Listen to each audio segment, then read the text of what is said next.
আসসালামু আলাইকুম। প্রিয় দর্শক সবাইকে স্বাগত জানাচ্ছি আমাদের আজকের আয়োজনে। আপনাদের সাথে আছি আমি ওয়াহিদ ফারুকী। জাতিসংঘ সাধারণ পরিষদের ৮০তম অধিবেশনে কাতারের আমির Sheikh Tamim bin Hamad Al Thani কঠোর ভাষায় ইসরায়েলি প্রধানমন্ত্রী বেঞ্জামিন নেতানিয়াহুর বিরুদ্ধে অভিযোগ তোলেন। তিনি বলেন, নেতানিয়াহু আরব অঞ্চলকে ইসরায়েলের প্রভাব বলয়ে পরিণত করতে চাচ্ছেন। শেখ তামিমের মতে ইসরায়েলি প্রধানমন্ত্রী স্বপ্ন দেখছেন আরব অঞ্চলকে ইসরায়েলের প্রভাব বলয়ে রূপান্তর করার। তিনি আরও জানান, কাতার গাজা যুদ্ধ বন্ধে ও মানবিক সহায়তা প্রবেশে দীর্ঘদিন ধরে কঠিন মধ্যস্থতা প্রচেষ্টা চালিয়ে আসছে, কিন্তু এর বিপরীতে দেশটি এক ভ্রান্ত তথ্য প্রচারণার শিকার হয়েছে। কাতারের আমির উল্লেখ করেন, চলমান সংঘাত থামাতে ও বন্দীদের মুক্তির চেষ্টা ব্যাহত করছে ইসরায়েলের হামলা। বিশেষত গত ৯ সেপ্টেম্বর দোহায় ইসরায়েলি বিমান হামলা কেবল একটি সার্বভৌম রাষ্ট্রের ওপর আঘাত নয়, বরং সরাসরি শান্তি প্রচেষ্টাকে ভণ্ডুল করার কৌশল হিসেবেই পরিচালিত হয়েছে। তিনি জাতিসংঘ নিরাপত্তা পরিষদে বলেন, কোনো পক্ষ আলোচনাকারী প্রতিনিধি দলকে হত্যার চেষ্টা করে না যদি না সে আলোচনাকে ব্যাহত করার উদ্দেশ্য না থাকে।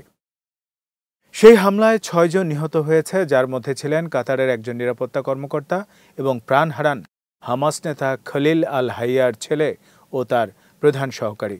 শেখ তামিম একে বিশ্বাসঘাতক আঘাত ও রাষ্ট্রীয় সন্ত্রাসবাদী কর্মকাণ্ডের নগ্ন প্রকাশ হিসেবে অভিহিত করেন। তিনি স্পষ্ট করে বলেন, এসব আক্রমণ কাতারের শান্তি প্রচেষ্টা থামাতে পারবে না, বরং কাতার মিশর ও যুক্তরাষ্ট্রের সঙ্গে যৌথভাবে প্রায় ২ বছর ধরে গাজা যুদ্ধ বন্ধের জন্য মধ্যস্থতা করেছে এবং এই সময়কালে ১৪৮ জন বন্দীকে মুক্ত করতে সক্ষম হয়েছে। তার বক্তব্যে তিনি ইঙ্গিত দেন, ইসরায়েলের কার্যকলাপ প্রমাণ করেছে দেশটি শান্তি নয়, বরং সংঘাত অব্যাহত রাখতে আগ্রহী। কাতার আমির প্রশংসা করেন যেসব দেশ সম্প্রতি ফিলিস্তিন রাষ্ট্রকে স্বীকৃতি দিয়েছে। তিনি বলেন, এটি প্রমাণ করে সহিংসতা কোনো সমস্যার সমাধান নয়, বিশেষত ফিলিস্তিন ইস্যুর ক্ষেত্রে। কাতার আন্তর্জাতিক সম্প্রদায়ের সক্রিয় অংশীদার হিসেবে শান্তিপূর্ণ উপায়ে সংঘাত নিরসনে প্রতিশ্রুতিবদ্ধ থাকবে বলেও ঘোষণা দেন তিনি। That leads to a permanent peace and that preserves the unity of Sudan and its territorial integrity and independence, and that achieves development and stability. We declare our support for all international efforts that aim to achieve this goal. Distinguished Excellencies, Doha has always been a global capital that hosts major events in all spheres, and an area where leaders convene and decision makers from around the world to engage in negotiations and the অন্যদিকে জাতিসংঘ অধিবেশনের আরেকটি আলোচ্য বিষয় ছিল Syria. দীর্ঘ প্রায় ১৪ বছরের গৃহযুদ্ধ, আসাদ পরিবারের পতন এবং নতুন নেতৃত্বের আবির্ভাবের পর প্রথমবারের মতো সিরিয়ার রাষ্ট্রপ্রধান নিউ ইয়র্কে জাতিসংঘ সাধারণ পরিষদে যোগ দেন।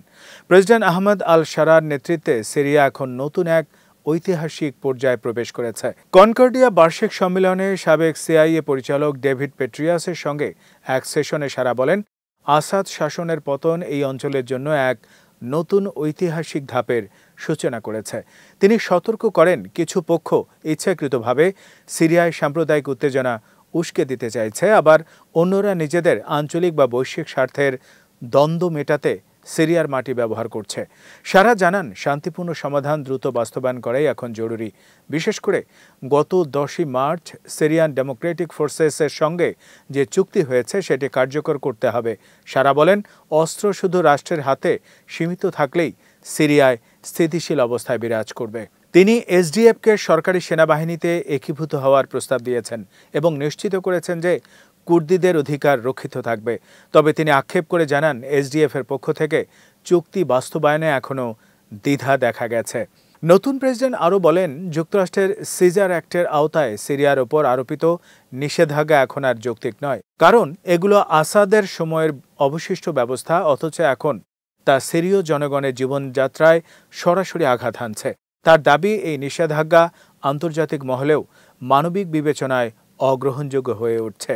আল শারার উপস্থিতি উল্লেখযোগ্য কারণ 1967 সালের পর প্রথমবার কোনো সিরীয় রাষ্ট্রপ্রধান জাতিসংঘ সাধারণ পরিষদে অংশ নিলেন। তখনও আসাদ পরিবারের দীর্ঘ শাসন শুরু হয়নি, কিন্তু গত বছরের ডিসেম্বরে আকস্মিক বিদ্রোহে বাশার আল আসাদের পতন ঘটে এবং আল শারা ক্ষমতায় আসেন। এতে প্রায় ১.৫ দশকের গৃহযুদ্ধের অবসান ঘটে। এরপর থেকে তিনি আরব রাষ্ট্রগুলোর সঙ্গে সম্পর্ক পুনর্গঠন এবং পশ্চিমা বিশ্বকে আশ্বস্ত করার চেষ্টা করেছেন। যদিও তার অতীত জঙ্গি সংযোগ, বিশেষ করে হায়াত আত-তাহরির আল শামস নেতৃত্বের কারণে প্রাথমিকভাবে পশ্চিমারা সন্দিহান ছিল, তবে ক্ষমতা আসার পর থেকেই শারা সহাবস্থান, সংখ্যালঘুদের নিরাপত্তা এবং পুনর্গঠনে অগ্রাধিকার দিচ্ছেন। মার্কিন প্রেসিডেন্ট ডোনাল্ড ট্রাম্প ইতিমধ্যে সৌদি আরব সফরে সারার সঙ্গে বৈঠক করেছেন এবং ঘোষণা দিয়েছেন তিনি আসাদ যুগের পুরনো নিষেধাজ্ঞা শিথিল করবেন। তার প্রশাসন ব্যাপক পরিসরে নিষেধাজ্ঞা তুলে নিয়েছে বা স্থগিত করেছে। তবে সবচেয়ে কঠোর নিষেধাজ্ঞা বা 2019 সালে কংগ্রেসে পাশ করা সিজার আইন অনুযায়ী আরোপিত হয়েছিল তা তুলে নিতে কংগ্রেসের ভোট প্রয়োজন। সারা এই সফরে সেই বিষয়টি আন্তর্জাতিক মহলে জোরালোভাবে তুলবেন বলে ধারণা করা হচ্ছে। ইসরায়েলের সঙ্গে সম্পর্ক সিরিয়ার জন্য এখন বড় একটি চ্যালেঞ্জ। আসাদের পতনের পর থেকে ইসরায়েল সারার সরকারকে সন্দেহের চোখে দেখছে। দক্ষিণ সিরিয়ার জাতিসংঘ টহল দেয়া বাফার জোন দখল করেছে ইসরায়েল এবং শত শত বিমান হামলা চালিয়েছে সিরীয় সামরিক স্থাপনায়। বর্তমানে একটি নিরাপত্তা চুক্তির জন্য আলোচনা চলছে, যা সারার আশা অনুযায়ী ইসরায়েলি বাহিনী প্রত্যাহার এবং 1974 সালের বিচ্ছিন্নকরণ চুক্তিতে ফেরার সুযোগ করে দেবে। যদিও তিনি আশাবাদী হয়ে বলেছেন চুক্তি কয়েক দিনের মধ্যে হতে পারে, তবে নেতানিয়াহু এই সম্ভাবনাকে হালকাভাবে নিয়ে বলেছেন কিছু অগ্রগতি হয়েছে, কিন্তু এখনও ভবিষ্যতের একটি স্বপ্ন মাত্র। এদিকে সিরিয়ার ভেতরে রাজনৈতিক সংস্কারের অংশ হিসেবে নির্বাচন কমিশন ঘোষণা করেছে আগামী 5 অক্টোবর দেশটির প্রথম নির্বাচন অনুষ্ঠিত হবে আসাদ যুগের পতনের পর। তবে নির্বাচন সরাসরি জনগণের ভোটে হবে না। প্রাদেশিক নির্বাচনী কলেজের মাধ্যমে 2/3 আসন পূরণ হবে আর 1/3 সদস্য সরাসরি প্রেসিডেন্ট আল শারা নিয়োগ করবেন। সরকারি যুক্তি হল দীর্ঘ গৃহযুদ্ধের কারণে বহু নাগরিক তাদের ব্যক্তিগত নথিপত্র হারিয়েছেন বা শরণার্থী হিসেবে বিদেশে রয়েছেন, তাই সরাসরি নির্বাচন আয়োজন করা এখনই সম্ভব নয়। এভাবে কাতার ও সিরিয়ার দুই ভিন্ন নেতৃত্বের বক্তব্য ও অবস্থান একই সময় আন্তর্জাতিক মহলে আলোচনার কেন্দ্রবিন্দুতে উঠে এসেছে। শেখ তামিম ইসরায়েলের নীতি ও হামলার তীব্র সমালোচনা করে আরব বিশ্বের সার্বভৌমত্ব রক্ষার আহ্বান জানিয়েছেন। অপরদিকে আল শারা সিরিয়ার দীর্ঘ যুদ্ধ পরবর্তী বাস্তবতায় স্থিতিশীলতা, আন্তর্জাতিক সহযোগিতা এবং নিষেধাজ্ঞা প্রত্যাহারের পক্ষে মত প্রকাশ করেছেন।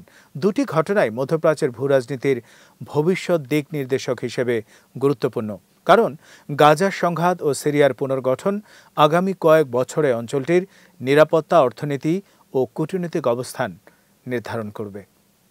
প্রিয় দর্শক, এরই সাথে শেষ করছি আমাদের আজকের আয়োজন। সবাই ভালো থাকুন, সুস্থ থাকুন আর নিরাপদে থাকুন। আল্লাহ হাফেজ।